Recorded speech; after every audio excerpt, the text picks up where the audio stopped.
Hey everybody, Summer Jackson here, and I am so excited about today's show. So if you are the person who's been out there thinking about getting a real estate license, or maybe you have a real estate license but you feel stuck, don't know what else to do, how to grow your business, how to make millions, well, looky.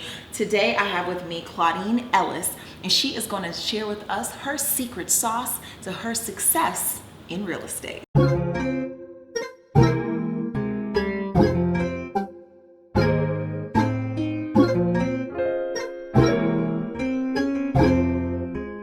All right, so I'm so glad to have you here with me today, Claudine Ellis. How are you? I'm great, thank you. Fantastic. So Claudine, you're gonna give us the 411 about all things real estate, but first, I wanna know a little bit more about you. So tell me a little bit about yourself. Well, it's so hard talking about myself, but I am a realtor, and I've been doing it for about 18 years. And I've been in this business just doing my thing and learning from it. And I reside in Virginia, and having a book launch for my very first book about real estate and how to get in, how to stay in, increase your business, and how to retire out. And Atlanta was a really great place for me to do it, so here I am. So you are giving us the inside scoop to all of your little secrets in real estate, making some money. I love it. Yes, I got the secret sauce. You got the secret sauce. So tell me about your upcoming book launch. Yes, it's going to be on November 17th, and it's going to be hosted by our very own Atlanta's condo queen, Gina Nash, and Cynthia Bailey's going to have it at her Bailey room. The Bailey room. So it's exciting. That is so nice. Yes, that's exciting. So tell me about your Claudine-isms. What exactly are those? About 10 years or so ago, I can't remember exactly the year, I would say things, and a friend of mine named Valerie, she was like, oh my God, you should write down all those Claudine-isms. And so I just started writing them down just for fun. And when I wrote the book, I said, yeah, now there's time. I'm always saying certain things. And one of the things I always say is, oh God, and oh Lord. Oh Lord, and yes. Oh Lord, with a W. Yes, with the W. Is that other background you have? You reside in Virginia, but you're from the big city. No, New Yorkers don't say that. They don't say New Yorkers? They don't. Are They you say sure? that, but they don't say, "Oh God." I don't know where I probably got that from RuPaul or somebody. I don't know. Well, that would be fab. Yes. I don't even know where I picked it up, but I've been saying it, and I add it to the back of everything I say. So everybody's always mimicking that, and then I'll say things like, one of my phrases is opinions don't make deposits. Everybody knows I don't value people's opinions, so when they give it to me, I kind of stare at them like they're stupid and be like, okay, we're gonna go with that. I like that. Check. I don't let people deter me or tell me what to do, so that's just one of my phraseologies. Okay, so it sounds like there are a lot of nuggets in this wonderful book, The Making of a Dream Girl, How I Sold and Made Millions in Real Estate. So your book obviously is so amazing. You're dropping all of these nuggets. In the book, you actually mentioned not being able to serve two gods. But let's discuss exactly what do you mean by that? Well, a lot of times people think they need to do real estate and something else. So for example, I have real estate agents who are struggling and they're selling paparazzi jewelry. So if you're promoting real estate and then you're promoting paparazzi jewelry and then you have another business on the side and you're going to school for, eyelashes, it's kind of hard for the public to take that seriously. Oh, so really it's about the perception, not just the fact that you have your hands in too many different irons and too many different fires or whatever they say, because I have all sorts of isms that I get wrong. But yeah, it's really more about public perception, because when you're a real estate agent and that's your thing, you need to focus on that? You should focus on that. And a lot of people have been taught that you don't put all of your eggs in one basket. Well, Gary Keller wrote a book about one thing. You do put all your eggs in one basket, and it's very easy to do. For example, you don't see Serena Williams doing tennis and baseball or soccer or whatever. You don't see Michael Jordan shooting anything but free throws. You don't see people who are good at what they do. They put all their efforts into that thing. The news about real estate that's so wonderful is the basket is one, but there are eggs that are different. So you could be a real estate agent while at the same time help with credit repair, while at the same time you could do staging, while at the same time photography. Those are the eggs that relate to all things real estate. So when you go to someone and you say, I'm a real estate agent, but we provide photography, staging, all of that. But you know, I'm a real estate agent, and oh, by the way, I come to my Mary Kay party. Nothing against Mary Kay Right. or jewelry, but that just, it gets a little confusing for the consumer. So build on your services that you can offer in addition If to you need real to. estate. I don't do any other service. I'm Fantastic. beginning to, as I launch different things that are related to real estate, but it's going to be outside. For example, I'm opening for real estate school, but that goes in line with what I do.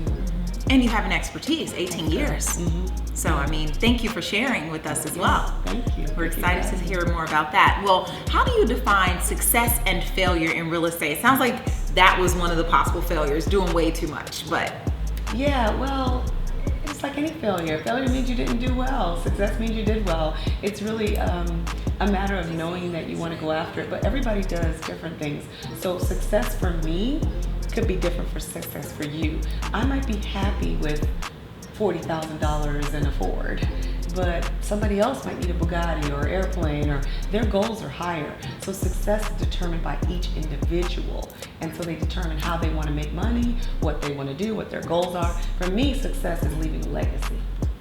Awesome. And see, I was thinking Bugatti all the way. Yeah. Well, if I did have a Bugatti, I wouldn't drive it. I would have a driver. So it wouldn't be for me to drive. Yeah, I don't like to drive, so I have everything else. I just don't have a driver. So I am looking forward to hiring a driver. All right. Goals. Yeah. Hashtag goals. It makes real estate much easier when you have a driver and you can sit with your client and talk about things. And you know, people in New York do that because they don't like to drive in traffic. It's easier to get an Uber and take your client to go see $1 million homes than to be driving and trying to focus on the client. It makes it so much easier.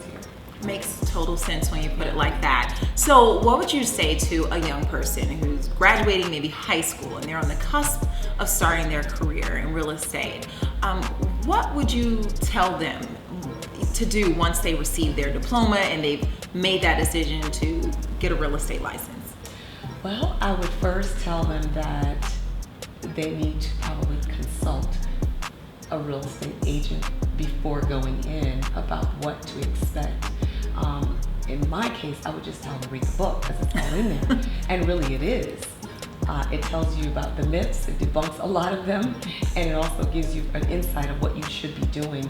The biggest thing I think with real estate agents when they go into real estate is they don't look at it as a business. I don't even know what they think. Like, they go to school for 3 weeks and voila, there we are. It's a real business, and any business, and there's a chapter in the book about think like a restaurant, act like a realtor. So if you're a restaurant, you're not going to open it up without chairs and tables and spoons and forks and chefs and receptions. And you wouldn't do that. But in real estate, you come with no tool bag. You don't advertise. You haven't told anybody who you are. What are you doing? You just stand there and go, it's time. What do I do? And so I like to make sure I share that there are some things you need just as you would any other business. Do you think they should work under like an established real estate agent Absolutely. first to get some experience? Yeah, like with anything. If you don't have a mentor, how do you know what to do, what not to do? You might have to pay them, but that's a cost of doing business. Any business that you open, if you're not familiar with it, even if you are familiar with it and you haven't done it, it's still better to get. I personally had never done a commercial deal. I had a big $1 million deal, and it was commercial real estate. My expertise is in residential. I contacted a mentor after doing this for 12 years and said, look, I'll pay you X amount of percentage so you can help me through this deal because I'm not letting it go. And I also need to learn. If I just referred it out, I would still not learn. So I paid a pretty nice piece of change to someone just to get the experience. So now you know. Absolutely, and I could do them. I mean, I don't think I'm the best at it yet. I can't say it's my full niche, but I think I have a better understanding of it. And if you learn the base of something, you can kind of add on to that. But I love the way you are open and willing to always keep learning. And I think it's so important, especially with younger people and the up and coming generations. It's kind of like, I'm a real estate agent, now I'm a CEO. it's like, wait, it's nothing wrong. There is nothing wrong with learning to crawl before you walk, and I think that there's something to be said, like you said, for linking up with a mentor and being humble enough to say, look, I need this help, and then you can progress because you want what's best for your client. Well, think about it. You're young, you came out of high school, you don't know life. True. Now you're into real estate and you're representing people with the largest purchase that they ever may make. Some have saved for years, right, to get this. And you've no experience. And you're out there fishing with everybody, all the other fish. And it's like, let's think about this for a second. Something about that's wrong. No different than you would not want a doctor out of medical school who has he did not do residency, right, to be performing your brain surgery. Yes, nobody looking over your shoulder, really? Is that what you would do? No. I agree wholeheartedly, and I think that's so important. And again, not just for young people coming out of high school, but also if you're getting into this mid-career or a change in your career. Do it all the time. They switch from one career to the next, and some of them are very much an advantage. Just say, for example, you had a client base and you were doing insurance, or you were doing car dealerships, whatever you do, you have a client base. You can easily transition because you can tell your clients, look, you loved me when I was doing this, now I'm doing that, and see if you can bring them over. Because real estate is nothing if you have no clients. If you have no clients, how are you going to win? Yikes. If you open any new business, the first thing you need is a customer, right? So when you open your new business, you got to tell people who you are. You got to send out flyers. You got to go on the radio. You have to, tell people coming soon. In real estate, we just take the class and here I am. It's weird. Well, until now, because your book is going to give us the steps to make sure that we're not just out there going, what now? So who does your book speak to?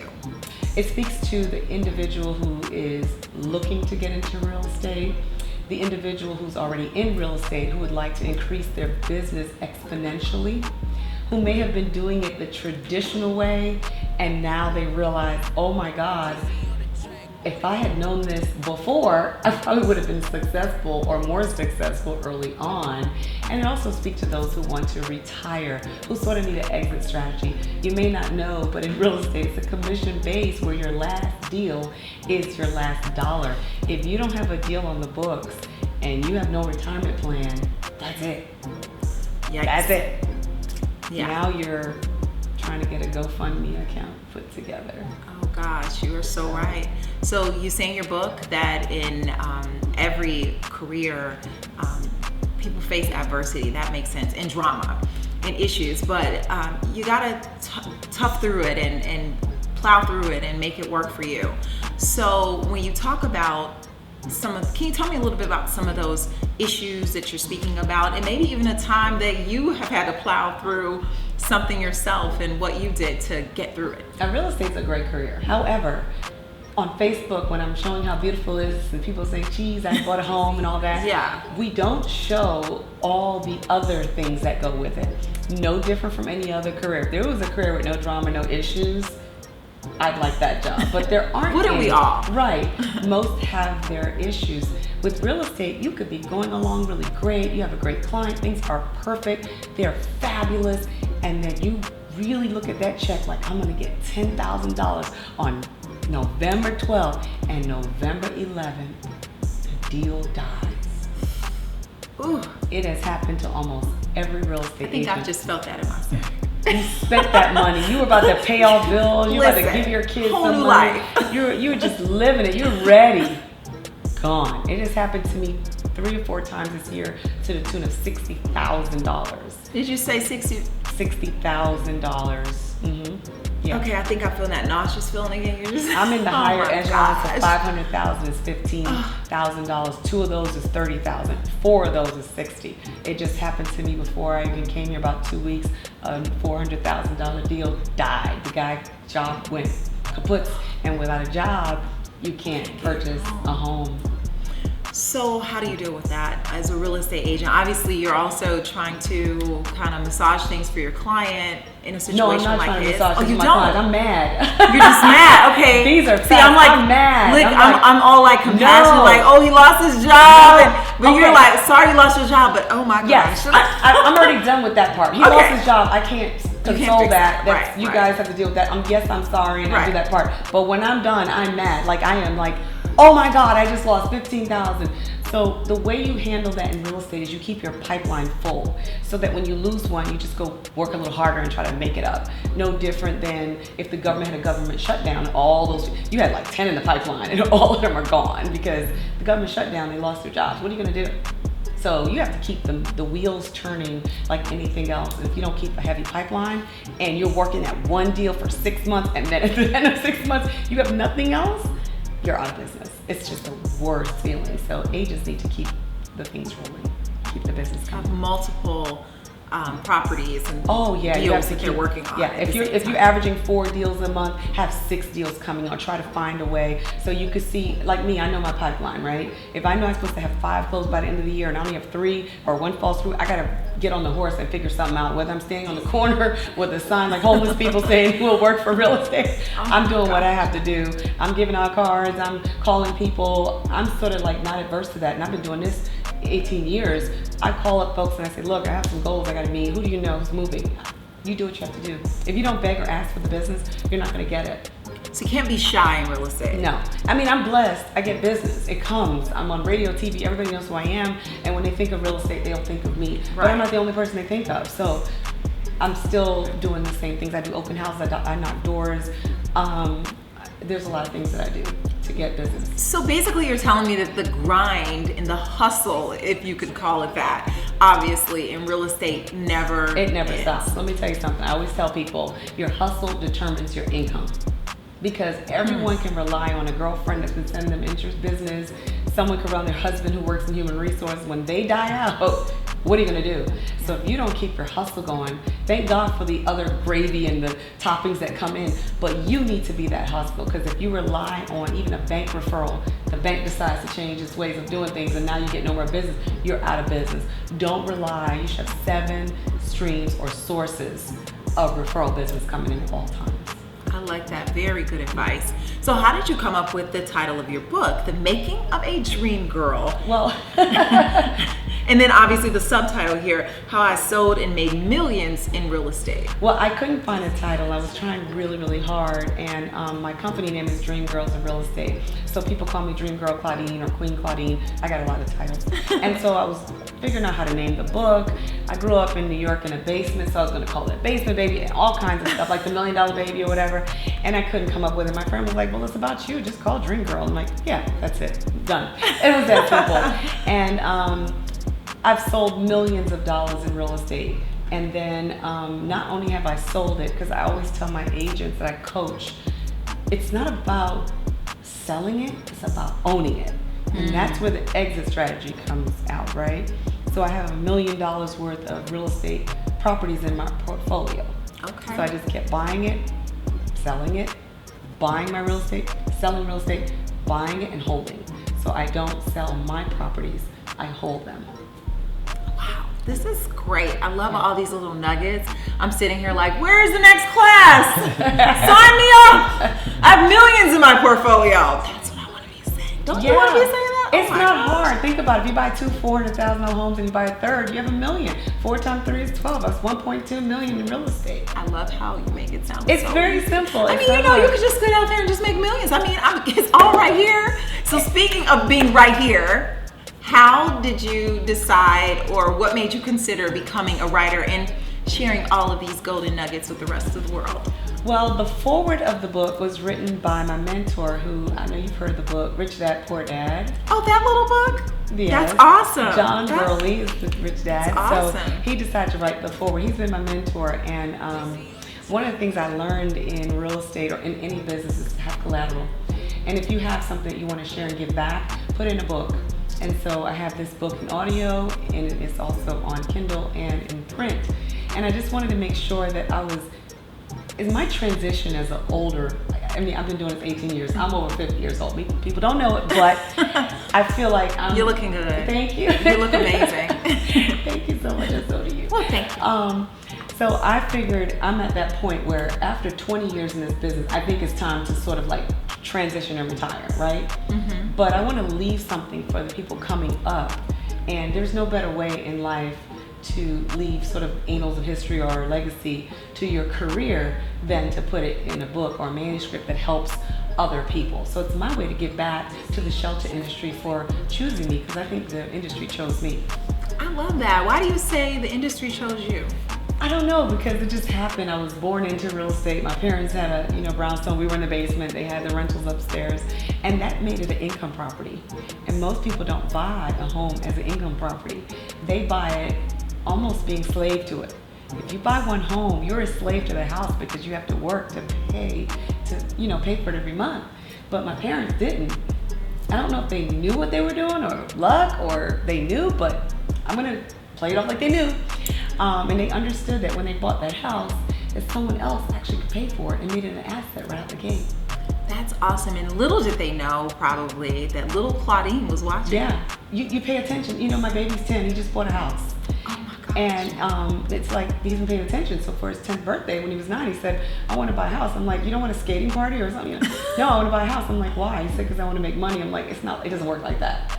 And I started thinking one night, I was like, you know what? Why can't he? I'm gonna go give him the money to buy his house. And I explained it to him. He had to pay me back. He didn't like that part. So every month he gets money, and then I get money for the money he gave me. And for 15 years, he has it amortized over 15 years to pay me back. That is absolutely brilliant. So I guess that's your next book? Like, I How to think Make he Your should Kid a write it. Little Mogul? You can No. write it with him. I love that. Yeah, he needs to write Wow. it because his sister's an author. Awesome. And she's 8. She just wrote it when she was Oh my 7. gosh, it's so beautiful. he needs to write about why he wanted to do it. We have a video of it, so he speaks on the video. He tells everybody what he's doing, and now he wants to build homes. So he's got a mentor. He's worked with a builder, an architect, and every Saturday he goes out and looks at his project. What were you doing when you were 10? I mean, know. because I was playing Barbie. Like, he owns property and he's constructing new Yes. ones. I love it. You This know the is awesome. funniest part about it is when he went to meet the tenant. He bought a house where someone already lived in it, and so when he went to meet her, he's like, knock knock. Who's there? It's like the landlord. She opens the door. She's like, how old are you? I said, that's the He's landlord. like, you better have my money. Well, he just went to meet her. He hasn't collected the first rent. He just closed in October here. Wow. So he went to meet her to let him know, introduce himself and let her know that that's who you can pay. Oh my gosh, Yeah, that is it's wonderful amazing, though. yeah. That's amazing. Yeah, I was very happy for him actually. That's a super proud mommy moment. Yeah, so it you was. so you have your son and your daughter, Mhm. and he's already buying property He and is. real estate, and I'm sure he'll be selling real estate by age Yeah. 12. He said And- he only wants to be an investor. He said that when I turn 8, by the time I'm 18, I should be a millionaire. I love it. Yeah. I absolutely love Yeah. it. This is fantastic. So it sounds like I could kind of answer this from that. I mean, I'm sure some of your inspiration comes from those kids you have, but you tell me, who inspires Claudine? I think the people that inspire me are those who get up every day and can go around and do whatever they want, and they don't have to work for money. And retirement does not mean not working. Retirement means you don't depend on money in order to live and take care of your basics, right? So I'm always gonna work. I'm just that kind of girl. I can't sit in the bed. But I want to be in a place like I am kind of now, where I don't have to depend on the deal to make sure I can pay my bills. So my real estate investments, like my baby said, I want to be an investor. I invest and I sow and I get a return on my investment, watching my seeds grow. So I'm not where I need to be because my properties aren't paid off. But once the tenants pay them off by 2030 something, all of that $30,000 a month could be mine. Wow. So that's what I would like, and that's where I'm sowing towards, and that's the way I'm going to live, because I can't rely on the government, I can't rely on a check, Social Security might not be there, and it's an asset. So I can always buy stocks, but I can't live in them. So if the stock market crashes, I'm done. If the housing market crashes, what do I have? Houses, right? Smart. Smart. And there are always going to be people that live indoors, so they can always be rented, which I can always make income. That is absolutely brilliant. What has been your least favorite and most favorite parts of your publishing journey? The least favorite was trying to get it uploaded to Amazon, but I just like to write. I just do. It gives me a sense of freedom. And the book is all me. So when you read the book, you're gonna hear me in the book. I didn't write the way the first book was. My first book, my professor made me write the whole thing over again because I was intelligently writing. I came out of Harvard, so I was like ready to explain to the world all of these high-level words and these technical phrases. And he goes, Do you want them to understand the book? Or you want them to understand how technical you are, because no one can understand that jargon. So I had to write it in a 3rd grade reading level. That was hard for me. And so this time, I didn't even write the book in any level. I wrote it exactly how I speak. In your voice. In my voice. And that should make it a pretty easy read It and is. relatable. And it's very Claudine-ism. There's a lot of slang, and I call it broken English. So you'll see me go ad-lib in the book. Like, for example, there's a part about relationships and real estate, and I'll say, you know, relationships can be tough when you're in real estate, your spouse isn't. And then I go, well, you know, some of you guys probably have raggedy relationships anyway. Don't blame real estate. Those are my ad-libs, and it's kind of funny, and it makes the book hilarious. So. Oh my gosh, this is good. So it's an easy read, it's a fun read, and very informative, clearly. Yeah. So where can we purchase your book, and where can your readers find you on social media? You can purchase the book on Amazon.com, and on social media, I'm Dream Girls Real Estate on Instagram as well as on Facebook, and my personal page is Claudine Ellis. Okay, so I always like to ask, is there anything else that you would like to say that I may have missed? Well, the book signing is coming up on November 17th at 1 o'clock, and it's going to be at Cynthia Bailey's The Bailey Room, hosted by Atlanta's very own condo queen, Gina Nash. So I'm excited. Sounds like that's going to be a good time. Yes. So are you going on a book tour around the country? Or? Yes, I actually am going to be in New York in January, and I'm supposed to go to Chicago, but it's kind of cold, so I got to wait. I know you're from Chicago. We're gonna have to get her some fur, some feathers. Sorry, PETA. I'm just saying, it's cold, I know. So I'm on a radio show there every month, and I do want to go, but I can't go if it's too cold, because I'm, you know, sort of Caribbean-ish. I like the warm weather. Okay, well, maybe I can join you. Oh, that would be fabulous. Okay. I mean, if you join me, we can go in January, because your summer is always summer. Aww. Anywhere you go, you bring the sunshine. Thank you. I'm gonna get you some extra Chicago gloves so you can be prepared. Yes, I would love that. All right, so as they do in real estate, can we shake on that? Me joining you on the tour? Yes, it's thank a deal. You so much. Thank you. Thanks so much for being here with me today, Claudine. It was a pleasure. All right, and I'm gonna be all in. I'm already reading the book. Ooh, are you a 007 secret agent? Oh, yes. Y'all still here? Okay. Or are you a social? Ooh, let's get to the $1 million chapter. Let's start making the secret sauce chapter. Ooh, the secret sauce. Which chapter is that? Which one? Ooh, yes, here it is. I'm done now. I'm just gonna work on my millions.